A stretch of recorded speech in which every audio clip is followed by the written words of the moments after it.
আমরা জানি যে গুগলের মতো ইয়াহু একটি পাওয়ারফুল সার্চ ইঞ্জিন, মূলত গুগলের পরেই যার অবস্থান রয়েছে সারা ওয়ার্ল্ডে। তো আমরা গুগলে যেমন আমাদের সাইট এবং আমাদের পেজকে ইন্ডেক্স করাবো, ঠিক একইভাবে আমাদের ইয়াহুতেও আমরা আমাদের যে সাইট ওয়েবসাইট রয়েছে এবং পেজগুলো রয়েছে সেগুলো আমরা ইন্ডেক্স করাবো। তো ইয়াহুতে কিভাবে ইন্ডেক্স করাবেন সেই প্রক্রিয়াটি আমি এখন দেখাচ্ছি। তো আমরা ইয়াহু সাইট এক্সপ্লোরার দিয়ে যদি এই লেখাটি লিখে যদি আমরা গুগলে সার্চ দিই তাহলে আমাদের মূলত এই পেজটি আসবে। আপনারা আবারও দেখে নিতে পারেন ইয়াহু সাইট এক্সপ্লোরার এই লেখাটি লিখে আমরা গুগলে সার্চ দিলে এটি আসবে।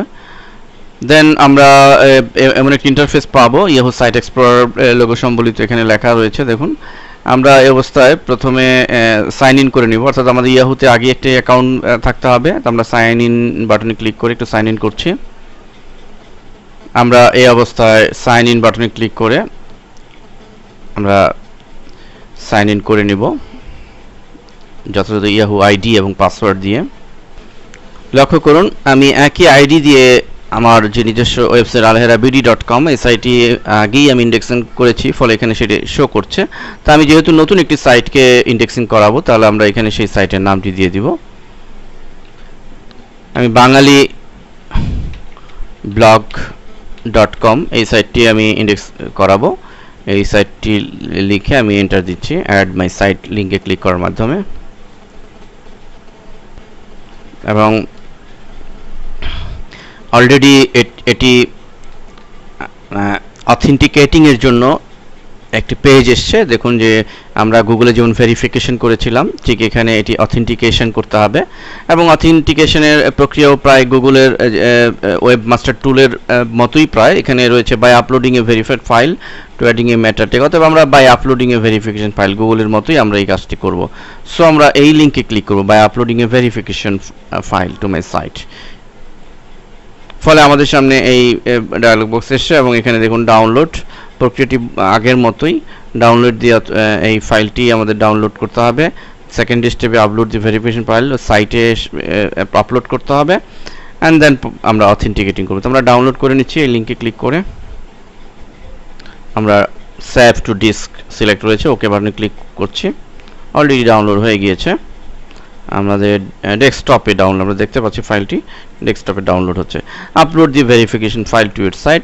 এখন আমরা এটিকে আমাদের সাইটে ওয়েবমাস্টার টুলের মতো এটি ফাইলটি আপলোড করব। তো আসুন আমরা এফটিপি সফটওয়্যারটি রান করাই। তো আমরা এফটিপি সফটওয়্যারে ঢুকে আমরা আমাদের সার্ভারের পাবলিক HTML ফোল্ডারের ভিতরে, আমরা জানি সব ফাইলই এর ভিতরে আমরা আপলোড করি, তো এর ভিতরে আমরা আপলোড করব। আমরা ডেস্কটপে রয়েছে আমরা ডাব্লিউ নামে যে ফাইলটি HTML ফাইলটি, দেখুন এখানে ওয়াই দিয়ে আমরা এটি সিলেক্ট করে আমরা জাস্ট আপলোড করে দিব।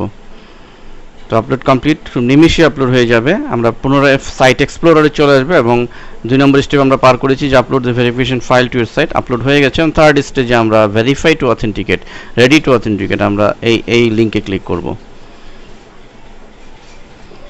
লক্ষ্য করুন ইমপ্রেশন আমাদের এটি হয়েছে, অলরেডি ইন্ডেক্সিং হয়েছে এবং এটি অ্যাক্টিভ হতে ফুললি একটু সময় নেবে। অ্যাক্টিভ হয়ে যাবে, সে নিজেই করে নেবে। এবং আমরা যদি এক্সপ্লোর করি, এক্সপ্লোর করলে আমরা এর ভিতরে ঢুকলেই টোটাল স্ট্যাটাসটা দেখতে পাবো। তো লক্ষ্য করুন যে আমরা অলরেডি ইন্ডেক্সিং হয়েছে, আমাদের সব ফাইলগুলো সব পেজগুলো ইন্ডেক্সিং হয়েছে। আমরা মূলত ইয়াহুতে কীভাবে ইন্ডেক্স করতে হয় এই লেসন আমরা সেটি দেখালাম। এটি গুগলের পরেই যার অবস্থান ইয়াহু, অতএব আমাদের এটি ভুলে গেলে চলবে না যে ইয়াহুর অবস্থানও ওয়ার্ল্ডে কোনো অংশে কম নয়, সেকেন্ড পজিশনে আছে সার্চ ইঞ্জিনে। অতএব আমাদের টার্গেট পয়েন্ট শুধু গুগল থেকে ভিজিটর যেমন একদিকে আসবে এবং এরপরে যেন ইয়াহু থেকেও আমরা লট অফ ভিজিটর পেতে পারি, এই জন্য আমরা ইয়াহুতে ইন্ডেক্স করলাম। এবং এই ইন্ডেক্স করার ফলে আমাদের যত পেজগুলো আছে সে ইন্ডেক্স করে নিয়েছে এবং যে কোনো পোস্টও অটোমেটিকলি সে ইন্ডেক্স করবে। আর যদি পোস্ট ইন্ডেক্স আমরা এর আগে দেখিয়েছি যে পিংলারের মাধ্যমে কীভাবে ইন্ডেক্সিং করতে হয়, এই পোস্ট নতুন কোনো পোস্ট আসলে সেটি কীভাবে ইন্ডেক্সের জন্য আমাদের রিকোয়েস্ট করতে হয় সেটি দেখিয়েছি। তো সেভাবেও আমরা আমাদের নতুন কোনো পোস্ট ইনফরমেশন আমাদের সাইটে অ্যাড করলে সেটি আমরা ইন্ডেক্সিংয়ের জন্য রিকোয়েস্ট করতে পারবো। ধন্যবাদ সবাইকে।